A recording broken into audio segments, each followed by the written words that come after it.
Bonjour les amis, aujourd'hui une vidéo exceptionnelle, c'est Halloween et pour Halloween le Zoo de Paris s'est mis en mode Halloween. Ils ont prévu des activités pour côtoyer directement les animaux qui vous font flipper. Vous allez voir, c'est super cool, vous allez même pouvoir les approcher et peut-être même les toucher. Donc aujourd'hui je suis venu en avant-première pour tester ce qu'ils ont préparé. Et pour cette vidéo je ne suis pas tout seul, j'ai convié un ami qui avait très envie de découvrir les animaux d'Halloween et encore plus envie de découvrir les araignées. Je vous présente mon ami Cyrus North. Ok. Cyrus, t'as plus hâte de quoi? Les yeux dans les yeux en rencontre avec le serpent ou l'immersion avec les araignées néphiles de Madagascar? Je trouve le maquillage c'est cool. On peut commencer par le maquillage. Bah moi je pense qu'on va commencer par les néphiles, les araignées, ça va déjà bien nous mettre de bon matin, tu vas voir.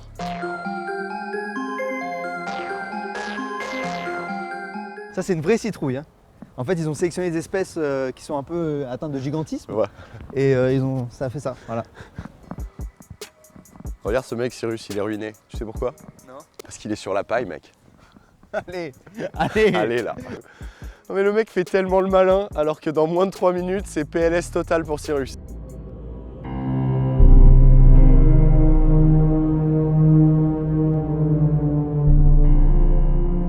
En fait là ce qu'ils ont préparé pour Halloween, le but c'est de démystifier un peu les espèces qui font flipper. Ouais. Genre les araignées, les gens en ont peur alors que la plupart sont vraiment des espèces totalement inoffensives. Et donc ils ont préparé des ateliers où on va pouvoir être en contact direct avec ces araignées pour que tes préjugés s'envolent et que ta curiosité prenne le dessus. Ok.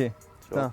Ça te va? Ouais, mais je sens que c'est toujours la flip là qui prend le dessus. Non mais après je me dis juste que tu vois genre il y a tellement d'espèces dans ce zoo, on va voir les lions tu vois. Parce que la personne qu'on a rencontrée c'est un ami depuis hyper longtemps, ouais. Et c'est le curateur du zoo et donc c'est lui qui gère un peu les échanges d'animaux, qui s'occupe des programmes de conservation, de plein de choses. C'est un mec vraiment super cool, on est amis depuis perpète parce qu'il a fond dans les reptiles et il va te présenter donc ce qu'il élève ici, mais il va surtout t'expliquer pourquoi tu n'as pas à avoir peur. Mais je vais devoir les toucher et tout? T'es pas obligé, mais à mon avis tu vas vouloir toi-même à un moment parce que tu vas dire vas-y je dois franchir le cap quoi. Ok. Le mec est pas serein. Le mec est pas serein. J'aurais peut-être pas rigolé autant en fait. Non, c'est ça. Ouais. Mais fais le malin maintenant, c'est bien. Moi je trouve ça très bien que tu profites de rire maintenant.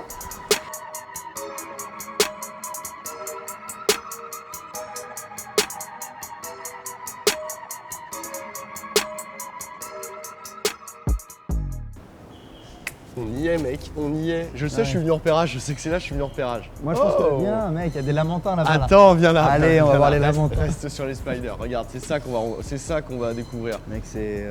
C'est quoi le premier? C'est trop grand déjà, c'est trop grand. Alors, c'est ok. T'as vu, il y a des petites consignes quand même à respecter. Ouais. Donc ils font un petit brief sur les araignées, mais ils disent ça, je pense que tu devrais pouvoir le respecter. Ne pas chercher à toucher les araignées, okay. Ça va aller. Ne pas toucher aux toiles, ça va aller. Par contre, je suis moins confiant pour le dernier, ne criez pas. Putain, je suis pas sûr que... Je suis pas serein mec. Je vois que t'es pas serein, putain. Allez, viens. Salut Olivier. Hello. Ça va? Ça va très bien. Ouais. Je te présente Cyrus, qui est un de mes amis et bienvenue. Qui est venu aujourd'hui tester ton atelier. Et il a des petites craintes sur les araignées à la base. Hein, normal. Mais tu es l'homme idéal pour lui virer ses craintes très rapidement. Alors, comment tu te sens là? Ça va? Sur une échelle de 1 à 10 Ça va parce que je suis pas obligé d'être en contact direct avec elle. Ouais. De toute façon, il n'y a rien qui va te toucher. Hein. De toute façon, tu as le droit de toucher à rien, il n'y a rien qui va te toucher. Tu vois. Donc si tu restes sur le petit chemin... Ouais, je trouve pas ça... je suis pas serein, tu vois ce que je veux dire? Parce que ça m'inspire pas une sérénité énorme. Tu vois. Après, je pense que c'est des préjugés et que si tu l'observes et que tu prends le temps de l'observer, tu vas voir qu'à un moment, tu vas être déjà beaucoup plus à l'aise. Ouais, ok. J'ai hâte que ce moment arrive. Ouais. Non mais en vrai, tu vois, les humains n'aiment pas les araignées parce que souvent ils sont surpris par les araignées. C'est pas un animal que tu vois de loin et tu dis « Oh là-bas, il y a une araignée, tiens, je vais prendre le temps d'aller la voir. » Ça, c'est son bébé en fait? Alors non, c'est pas son bébé, ça c'est un mâle adulte. En fait, là, tu as une femelle. Ok. Et ça, c'est un mâle adulte qui est particulièrement gros en plus. D'habitude, ils peuvent parfois être encore plus petits que ça. Ah, ils peuvent être plus petits. Il y a une différence de gabarit hallucinante. Est-ce qu'elle mange son mâle après l'accouplement? Ça, c'est pas exclu. C'est pas exclu, mais c'est pas une obligation. C'est pas la bonne ambiance. Ouais, c'est ça, c'est qu'il joue sa vie. Déjà pour l'accouplement, ça doit être quelque chose quoi. T'as déjà vu un accouplement d'araignée? Non. Ça se passe par devant en fait. Elle se part devant avec des petits bisous. Ouais, ça pourrait ressembler à du petit bisou. En fait, ce qui est dingue avec les néphiles, tu vois, c'est la structure des toiles qu'elles tissent. Elles tissent des toiles qui peuvent être vraiment énormes, hein, plusieurs mètres carrés suivant les espèces. Et en fait, les toiles d'araignée sont une des matières les plus résistantes au monde. C'est-à-dire qu'à côté, l'acier, à taille réelle, la toile d'araignée est plus solide que de l'acier. Ah ouais, putain. Je dis pas de conneries, Olivier. Non, c'est ça. C'est super étudié. toutes les propriétés biomécaniques des toiles d'araignée. Combien de temps il lui faut à la défile pour faire sa toile complète? Elle, il lui a fallu une nuit à peu près. Ah ouais, ça va très Le vite, lendemain, quoi. elle était installée. L'avantage de venir ici, c'est que vous allez pouvoir approcher ces néphiles et je pense que ça va démystifier un peu votre peur des araignées. Parce que quand on a le temps comme ça de les approcher, de les observer et tout, on se rend compte que c'est une bestiole comme une autre et que la peur que souvent on ressent, elle n'est pas justifiée du tout. Tu confirmes? Bah j'avoue, là j'ai de moins en moins peur en fait. Ouais, tu vois, il y a 2 minutes, t'étais pas bien, t'étais en PLS dans le coin, j'étais obligé de te tenir en disant rien. C'est juste que visuellement c'est tellement Ouais, c'est impressionnant. Ouais. impressionnant. Bien sûr. Et c'est dangereux pour l'homme ou pas? Non, pas du tout. Alors, comme toutes les araignées, elles sont venimeuses, mais venimeuses, ça ne veut pas dire dangereux forcément, parce que c'est un venin qui est adapté pour tous les insectes en fait. Et ils ont des tout petits chélicères, donc c'est le crochet de l'araignée qui permettent de mordre l'insecte et d'injecter le venin. Vas-y mec, cite-moi 10 réalisateurs que t'aimes bien. Steven Spielberg, James Cameron, qui est-ce que j'aime bien? Le mec de Coutre. Ah, tu galères un peu. Non, mais, en fait, t'es pas cinéphile que ça, quoi. Allez. Bon, bah, tu sais quoi, maintenant Cyrus, je sens que ça y est, les araignées, la peur c'est fini. Allez, facile les araignées. Et tu vas voir, il va nous présenter des serpents super cool, non seulement ils sont magnifiques, c'est des espèces qu'on croise pas tous les jours. On y va.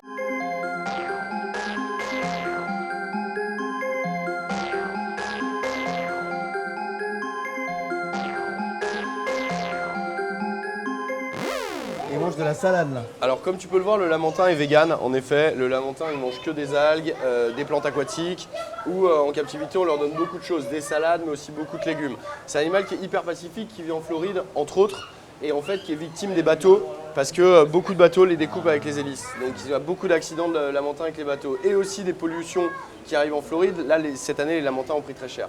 Mais c'est un animal qui est ultra pacifique et là tu vois tu as un autre animal. Il mange de la salade aussi. Alors lui il mange aussi de la salade mais il fait aussi de la natation artistique synchronisée. Tiens, le voilà, regarde, il va nous le voilà, allez. Ah, magnifique. Ça a l'air d'être de très gros serpents. Et en plus, je vais dire, on a de la chance parce qu'aujourd'hui, on est que tous les deux avec Olivier, alors que pendant toutes les vacances, il y aura des petits groupes qui seront là. Donc, on a la primeur et. Il y en a combien là-dedans? Il y en a 2. Il y en a 2. Tu vois, déjà, son approche, il n'est pas arrivé en mode ouais, regardez le serpent. Tu vois, le but de désensibiliser les gens et qu'ils aient moins peur, c'est d'y aller étape par étape. D'avoir la boîte, puis la boîte dans laquelle il est, puis il te le met pas, tu vois, tout de suite, tu vas avoir le temps de l'observer. Le but, c'est pas d'arriver avec un énorme piton et de faire mais si, regarde, t'as pas à avoir peur, c'est cool. Voilà, tu vois. Non, ouais, non, c'est pas l'idée. Hein. Ouais. Sachant qu'effectivement, on prend vachement au sérieux les appréhensions des gens. On n'est pas là pour se faire peur, on est vraiment là pour rationaliser et combattre un peu les idées reçues, parce que souvent les phobies sont basées sur effectivement des appréhensions qui ne sont pas toujours justifiées ou des transmissions familiales de choses, voilà, ou des fois d'autres liens psychologiques qu'on fait, qui se cristallisent sur le serpent, mais en fait qui n'ont aucun lien avec l'animal. Moi, je ne suis pas du tout psychologue, mais tu es très pédagogue. J'essaye. Alors, on est dans l'humour. On l'appelle le boa arc-en-ciel. On va le découvrir ensemble. Wow, il est trop beau. Regarde-moi cette couleur. Tu vois, déjà, là, ton premier réflexe, c'est de se dire waouh, c'est un serpent d'automne un peu. Quoi cette couleur? C'est ça, le serpent Halloween. C'est un serpent Halloween. Attends. Exact. On est là pour Halloween. Alors, le truc avec les serpents, comme avec tous les animaux, il y a, comme on le disait avec l'araignée, il n'y a pas de méchanceté ou d'agressivité naturelle. Il ne faut juste pas qu'ils se sentent en danger. Donc si je viens et que je l'attrape comme ça violemment, alors lui il va peut-être le supporter parce qu'il a un peu l'habitude d'être manipulé, quoique on ne s'amuse pas du tout à les manipuler régulièrement, mais d'autres pourraient vraiment vivre ça comme une agression et du coup avoir une réaction de défense. Donc là quand on veut prendre un serpent comme ça, déjà on peut le prévenir pour éviter de le surprendre. Voilà. Moi je le touche doucement, là je vois qu'il n'a pas vraiment de réaction. Donc un serpent qui aurait été vraiment inquiété par ça, à peine touché, il aurait sursauté, sa tête serait sortie du substrat de manière hyper rapide pour dire oh qu'est-ce que c'est que c'est. Et ça tu vois c'est superbe. Et ce qui est marrant tu vois c'est que c'est pas la première fois que je vois ça. Cyrus, très vite on apprend la curiosité et l'ébahissement tu vois dessus, prend le dessus. Et là t'es plus du tout en train de te dire cet animal me fait flipper, mais waouh c'est magnifique.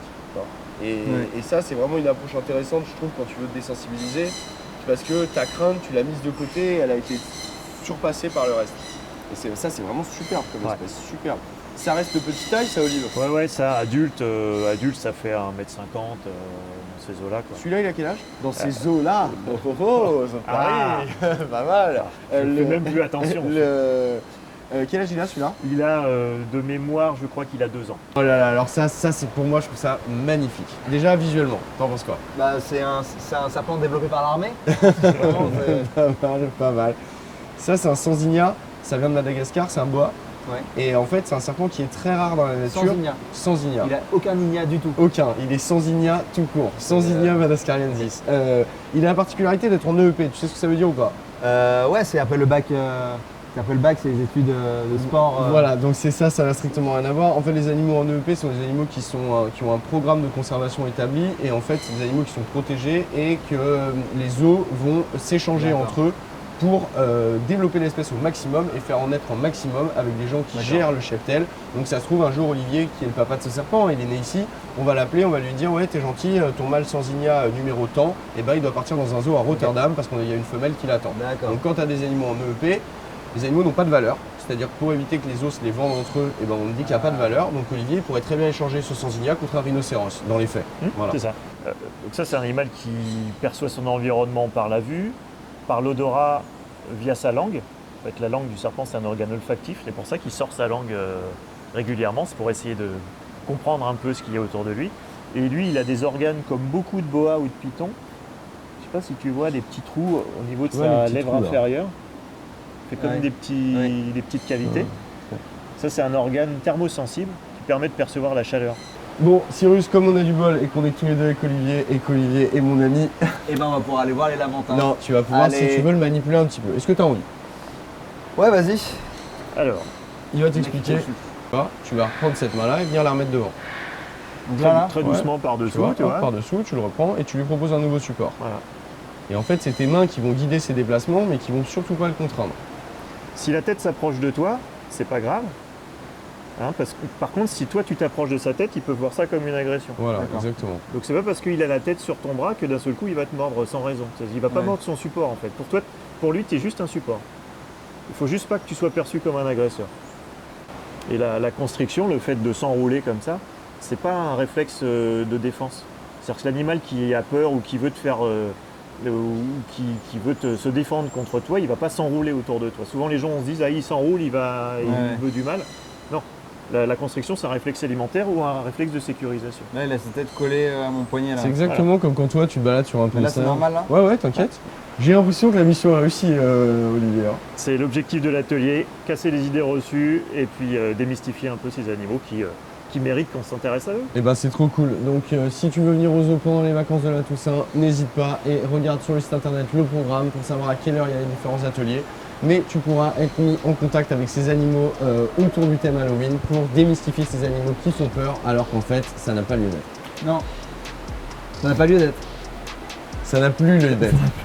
Voilà, trop cool. Bon, et ben Olivier, je vais te remercier énormément pour cet atelier. Je vois que les néphiles ont bien bossé partout dans le parc. Hein. Elles ont Il y en avait combien là? Il y en avait 6? Il y en a qu'une là. Il y avait 6 néphiles. Ah mais Cyrus, ah oui. je tiens à présenter mes excuses pour les vannes de Cyrus. En tout cas, merci beaucoup pour ton temps, pour ta pédagogie, pour ton accueil, c'était super cool. J'espère que vous, les gens qui vont venir le voir pendant les vacances d'Halloween, vous allez aimer ces petits ateliers. En tout cas, stylé. Même toute la patience, tout le, tu vois, genre, c'était pas brusque. Tu vois, on est rentré en douceur avec les animaux. Complètement. C'était charmé. Merci. Donc, merci énormément. Avec plaisir. Nous, on se voit bientôt, hein, de toute façon. Bon, maintenant qu'on est dans le zoo, on va aller faire un petit tour. D'accord. Allez, c'est parti. Olive, à très bientôt. Salut. Merci Olivier. À Merci bientôt. beaucoup. Salut. Merci. Salut. La prochaine fois, il nous emmènera avec Poulis, vous verrez. Ce sera la prochaine fois. Salut Olivier. Salut. À bientôt.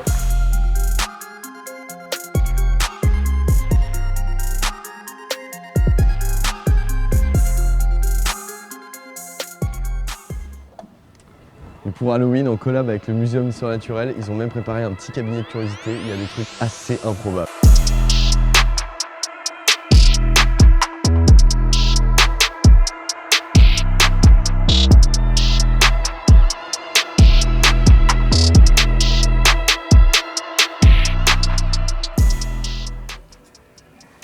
Ouais, tu vois, on va même pas repartir les mains vides. On repart chacun avec une citrouille. C'est cool, hein. Ils sont vraiment trop cool. Hein. Donc on va remercier énormément le Zoo de Paris et le Muséum d'Histoire Naturelle qui nous ont accueillis aujourd'hui, qui nous ont fait ces ateliers de sensibilisation. C'était super cool. C'est vachement chouette. Ça t'a plu? Grave. Bon, en tout cas, on a passé une super après-midi, donc n'hésitez pas à venir aux zoo pendant les vacances de la Toussaint. Vous verrez, les ateliers sont vraiment super cool, les gens sont super cool et la déco est vraiment pas mal. Donc ça permet de voir des animaux Bah, Ça, qu'on voit pas souvent, même et les surtout toucher, les approcher, genre, les ouais, voilà, approcher de c'est très ça. près et Ouais. tout. C'est vrai que c'est des expériences qui sont pas facilement réalisables quand t'as pas ça chez toi. Tu vois. C'est clair. Donc c'est la bonne occasion. En tout cas, merci beaucoup d'avoir vu cette vidéo. Évidemment, tu peux mettre un petit pouce bleu si elle t'a plu. N'hésite pas à la partager sur tes réseaux si tu as envie de le montrer à tes potes.